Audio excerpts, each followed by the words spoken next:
लखनऊ में महिला के आत्मदाह के प्रयास के मामले को लेकर सपा मुखिया अखिलेश यादव ने सोशल मीडिया प्लेटफॉर्म एक्स पर एक पोस्ट साझा की।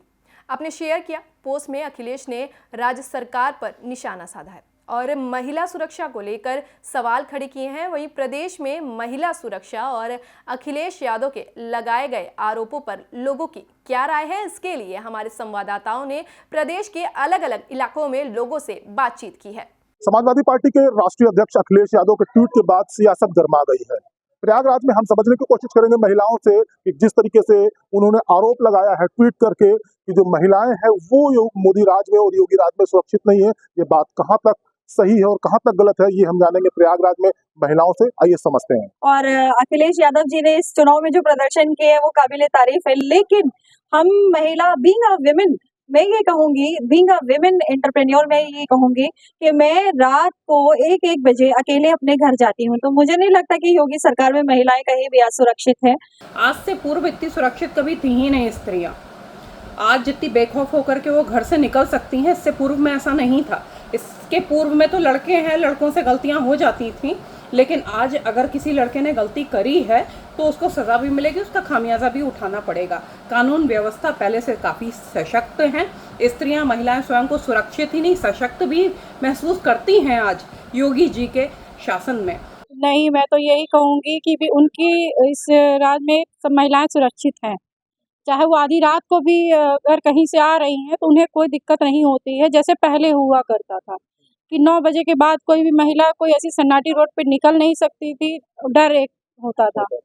लेकिन अब जो है, जितनी देखा जाए कि योगी सरकार जब से है तो ये खौफ डर नहीं है।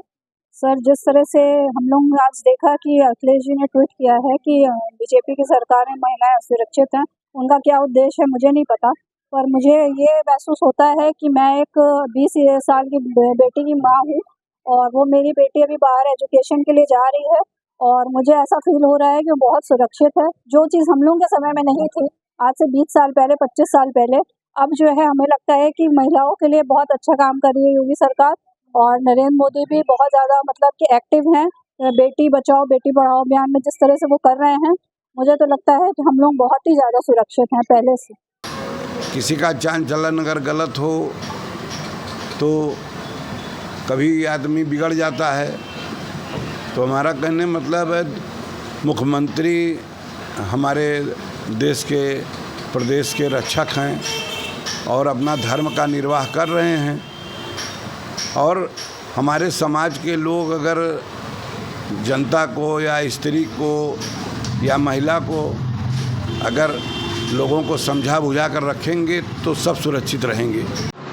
बहुत गौरव की बात है उत्तर प्रदेश सरकार के लिए, क्योंकि जिस प्रकार से अयोध्या से लेके पूरे उत्तर प्रदेश की सुरक्षा जो है माननीय श्री मुख्यमंत्री योगी आदित्यनाथ महाराज जी ने जो लिया है वो पूर्ण रूप से लिया है। अगर अखिलेश जी कहते हैं तो ये गलत है।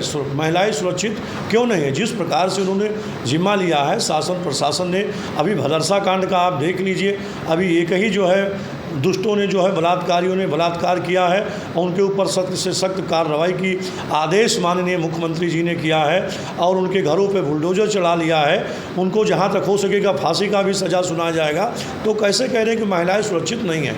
ऐसे सरकार की शक्ति को देखते हुए दूसरा भी कोई दरिंदा ऐसा हैवानियत कार्य करने को तैयार नहीं होगा, क्योंकि उसके साथ साथ उसके घर वाले भी तो परेशान हो रहे हैं। माननीय योगी आदित्यनाथ जी महाराज या शासन प्रशासन उसको कार्रवाई करके जेल तो भेज दिया, फांसी भले देता, पर जो मुख्य कार्य किया है बाबा बुलडोजर, जो बाबा जी का बुलडोजर चलना बहुत ज़रूरी था, क्योंकि कम से कम उसको एहसास लगे कि कोई भी ऐसा दरिंदा हैवानियत करने के बाद उसके घर वाले भी परेशान होंगे, उसका घर भी गिराया जाएगा, उसको फांसी की भी सज़ा होगी। उत्तर प्रदेश के मुख्यमंत्री के 5 कालिदास स्थित उनके आवास पर उन्नाव की रहने वाली एक महिला ने आत्मदाह कर लिया।